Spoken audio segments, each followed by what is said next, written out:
Ni kenshi cyane wumva inkuru zitandukanye zivuga ku bivejuru, ariko nanone burya abantu babiziho amakuru ahagije ni mbarwa, dore ko n'ibitabo bisobanura ari mbarwa, kuko ibyinshi biba ari amabanga ya za leta zikomeye kandi badakeneye ko ajya hanze.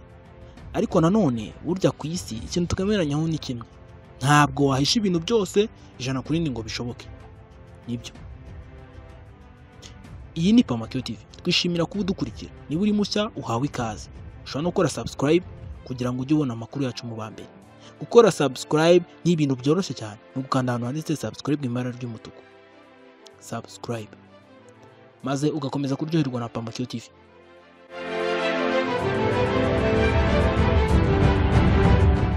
Nubwo tumenyere ko ibintu byose bidakomoka ku isi, ariko burya nanone siko byose bituruka mu kirere ku buryo byakwitwa ibivejuru.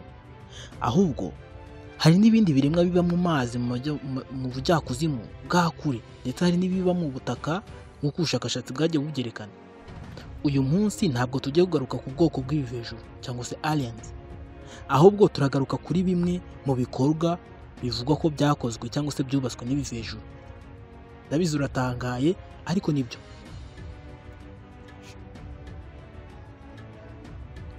Nubwo abantu benshi usanga batabizi, ariko ntibibujije kuba bihari.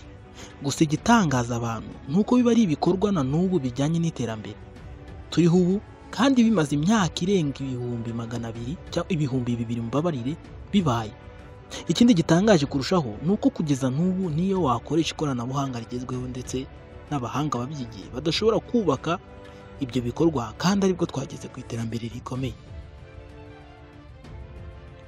Iyo rero ni imwe mu mpamvu benshi bahera bemeza ko ibyo bikorwa byubatswe n'imbaraga ziturutse ku wundi mubumbe. Reka turebe ibyo ni ibiki ubundi, cyangwa se ibyo bikorwa ni ibihe. Uru ni rwo rutonde rw'ibyo bikorwa.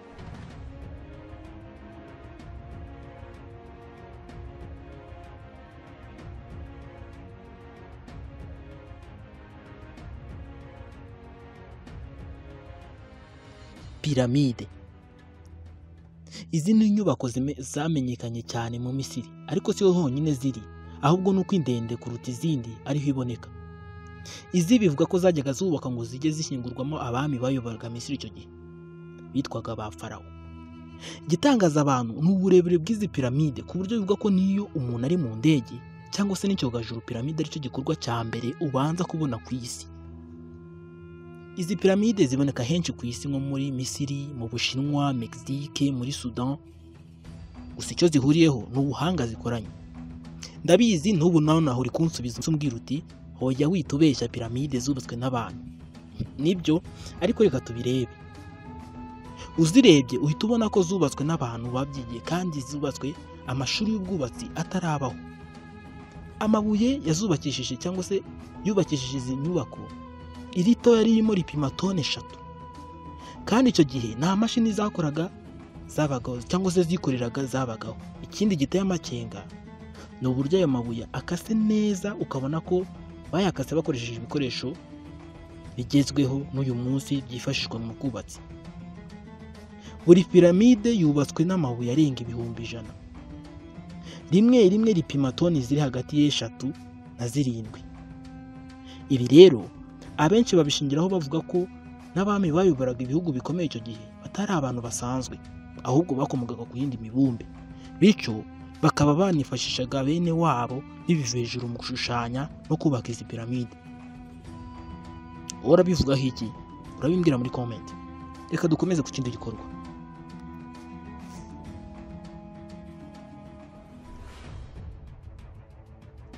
Ku mwanya wa kabiri haza uruhererekane rw'amabuye manini cyane, cyangwa se Stonehenge.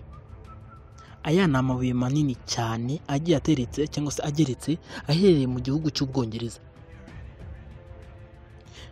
Bivugwa ko ashobora kuba yarahashyizwe hagati y'umwaka w'3,000 n'2,000 mbere ya Yezu, kimwe na piramide twabonye hejuru. Ibi nabyo ni ibibuye binini cyane. Ni ibibuye kandi bishinze ku muzenguruko, ibindi bikagenda bigeretse hejuru yabyo, kuva ku butaka ugera hejuru aho bigarukira. Bipima metero 4 z'ubuhagarike. Ikindi rimwe muri buri mabuye rikoze Stonehenge, iri to ripima toni 25. Ibi nabyo uhita wiyumvisha ko atari umwana w'umuntu wayageretse. urambwira uko ubyumva muri comment.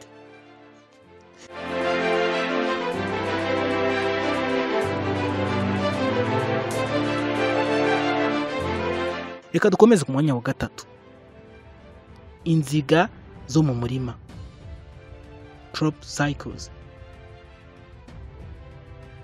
Ndakeka nawe urimo urabireba neza. Ese ibi wabishobora? Sinzi neza, ariko niba wabariza imibare imeze ite, ndemeza neza ko ibi utabishobora. Ndavuga uburyo bishushanyije.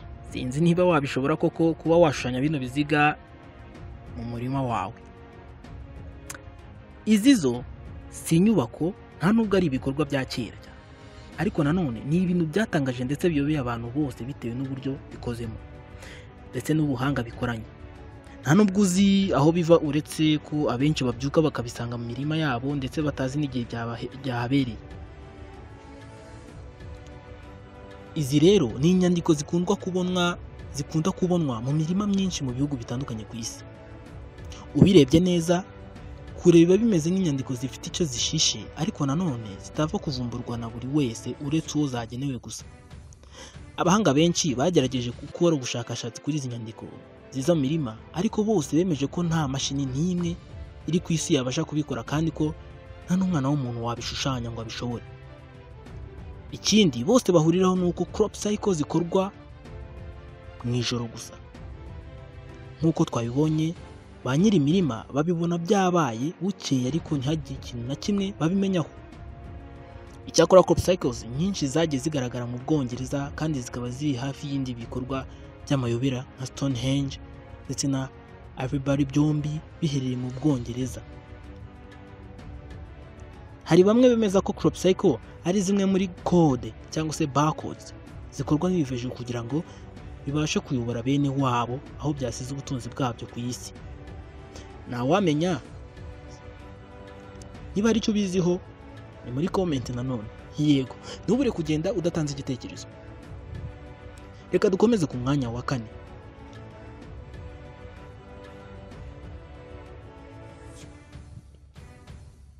Ibuye nyobozi rya Georgia Guidestone. Ibi nabyo ni ibibuye byubatse muri Leta Zunze Ubumwe za Amerika, bikaba byubatse muri Leta ya Georgia. Ibi byo nubwo bikozwe mu mabuye ariko bimeze nk'inkuta. Ibi nabyo nubwo bikoze mu mabuye ariko bimeze nk'inkuta, zikaba ari inkuta eshanu zishinze mu butaka ndetse n'ikindi gisakaye hejuru. Ibi bikuta byo nubwo byakozwe vuba hagana mu mwaka w'1980, ariko kugeza n'ubu nta muntu n'umwe uzwi wabyubatse, dore ko byubatse ahantu hitaruye cyane. Uretse kuba ibikuta bikoze mu mabuye bitazwi impamvu byubatswe, ariko nanone byo biteye ubwoba cyane bitewe n'amagambo yanditse mu ndimi zigera ku 8, zirimo iza kera cyane ndetse n'izubu. Indimi zigera ku 8 zanditse kuri ibyo bikuta, buri rurimi rwanditse bimeze nk'amategeko shingiro 10, ariko yose akaba asobanura kimwe muri izo ndimi zose. Mu ndimi zanditse kuri ibyo bikuta harimo Icyongereza, Icyesipanyoli, Igiswahili, Igihinde, Igiheburayo, Icyarabu, Igishinwa cya kera ndetse n'Ikirusiya. Izo ngingo 10 zanditseho zisa nk'izikubiyemo inama z'ibigomba gukorwa kugira ngo isi yongere ibeho neza, ndetse n'ubuhanuzi bw'ibishobora kuzaba mu gihe kizaza. Izo nama n'ubuhanuzi akenshi bisobanura neza ukuntu ikiremwa muntu cyangije isi ndetse kikabangamira ibidukikije, bityo ko hagomba kubaho itsembatsemba abantu bakagabanuka. Dore ingingo 10 zanditse kuri ibyo bikuta. Mugerageze kugabanya abantu ku isi ku buryo batarenga miliyoni 500 ku isi hose, kugira ngo ibidukikije nabyo byongere kugira agahenge. Mugerageze kugabanya imbyaro mukoresheje ubwenge bwanyu kugira ngo abantu n'ibindi bintu byose bikomeze kubaho neza. Abantu bose ku isi mubahindura umuntu umwe mukoresheje ururimi rumwe.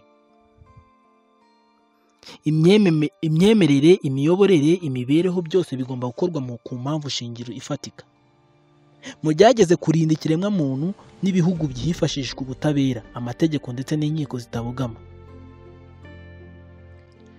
buri gihe ntigihabwa uburenganzira bwo kwikemurira ikibazo, ndetse amakimbirane mpuzamahanga akemurwe hifashishijwe urukiko ruhuza isi. Mugerageze kwirinda amategeko adafashije ndetse n'abayobozi ba nta mumaro. Buri wese agira uburenganzira hifashishwa ingingo rusange. Ukuri guhabwa intebe, ubwiza, urukundo ndetse n'amahoro bishakwe ubudacogora. Muzirinde kuba ikibazo ku isi, mujye murengera ibidukikije. Mujye murengera ibidukikije.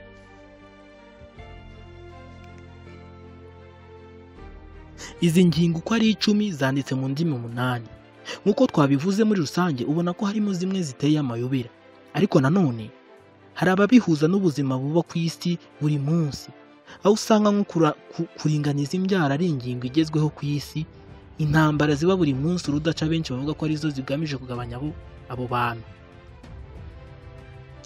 Hari indi miryango mpuzamahanga yita ku bidukikije igenda ivuka umunsi ku wundi. Wakibaza uti se kuki bigenda bihura? Ese ayo mabwiriza ninde wayanditse ku buryo ibyo yanditse byose usanga ari amahame shingiro isi igenderaho kuri uyu munsi? Ni byinshi umuntu yakwibaza, ariko ibikorwa nk'ibi byayobeye benshi tuzagenda tubibabwiraho byinshi cyane kugira ngo buri wese agireho ubumenyi. Iyi ni Pamakeo TV. Niba urebye ino video ukayisoza uri umuntu w'umugabo, turagushimiye cyane kuko inkunga yawe ya mbere ari ukureba ino video ugatanga igitekerezo, ugakora subscribe. Komeza ugire ibihe byiza. Ukomeza ukurikira Pamakeo TV.